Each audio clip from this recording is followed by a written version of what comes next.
Hello लोगोफोर बड' जब enough' YouTube चेनेलाव नोंथांमोनखौ बरायबावबाय आसा खालामो गासैबो मोजाङैनो दङ।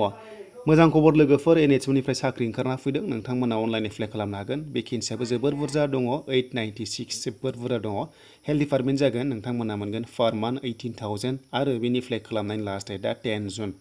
दा फै गोबाव खालामालासिनो जों नायनोसै अफिसियेल वेबसाइटआव थांनानै जोङो अफिसियेल नटिफिकेसन नायनोसै। दा बेयाव अनलाइन एप्लाइ जागासिनो दङ नोंथांमोना एप्लाइखौ खालामनोबा लास्टआव गाहायाव एप्लाइ अनलाइन मोनदोंना बेयाव थुनाय लोगो लोगो एप्लाइआ डाइरेक्ट जागोन। बेयाव माखासे गाइडलाइन्स दङ नोंथांमोना नायना लाबानो जाबाय।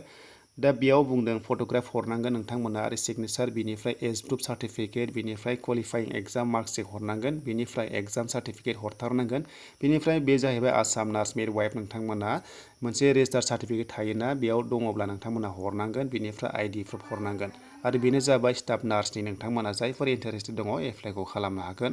बेयाव बुंदों फट'आ मेक्सिमाम फाइल साइजआ 50 KB जानांगौनो नोंथांमोना मिलायनानै हरबानो जाबाय। दा बेसेबां भेकेन्सि ओंखारदों नोंथांमोना नायदो नै अफिसियेल नटिफिकेसन बे जाबाय स्टाफ नार्सनि जागोन लोगोफोर NHM आव नोंथांमोना जायफोर इन्टारेस्टेड दङ एप्लाइ खालामनो हागोन। दा फै नायनो अफिसियेल नटिफिकेसन नैबे अफिसियेल नटिफिकेसन NHM निफ्राय फैनाय बेयाव दङ भेकेन्सिया गासै 896 दङ जोबोर बुरजा आरो पार मान्थ मोनगोन 18,000 नोंथांमोना मोनगोन। दा बेयाव एप्लाइ खालामनोबा नै क्वालिफिकेसना BSc नार्सिं नङाबा JNM कर्स खालामनाय जानांगोन होननानै बुंदों। लोगोसे नोंथांमोना नार्सिं काउन्सिलजों मोनसे रेजिस्टार थायोना सार्टिफिकेट बे थानाय जानांगोन आरो होमबासो एप्लाइखौ खालामनो हागोन। बेनिफ्राय अनलाइननि एप्लाइ लास्ट डेटआ 10 जुनसिम थाहैगोन बेनि गेजेरावनो एप्लाइखौ खालामदो। आं एप्लाइ खालामनाय लिंकखौ नोंथांमोननो गाहायाव होदों नोंथांमोना होबानो जाबाय आरो बे अनलाइनसो जागोन इन्टारभिउआ नोंथांमोना अनलाइन इन्टारभिउ होनांगोन आरो जुम एप्सनि गेजेरजों अनलाइन इन्टारभिउ लानाय जायो।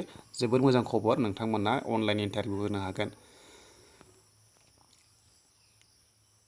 स' बेनोसैमोन लोगोफोर जायफोरा इन्टारेस्टेड दङ स्टाफ नार्सआव मावनो गोसो नोंथांमोना एप्लाइ खालामदो। जुदि नोंथांमोनाहाय BSc नार्सिं खालामनाय दङबा आरो JNM कर्स लानाय दङबा एप्लाइखौ खालामनो हागोन। NHM नि आन्डाराव जबा जागोन कन्ट्रेक्चुवेल।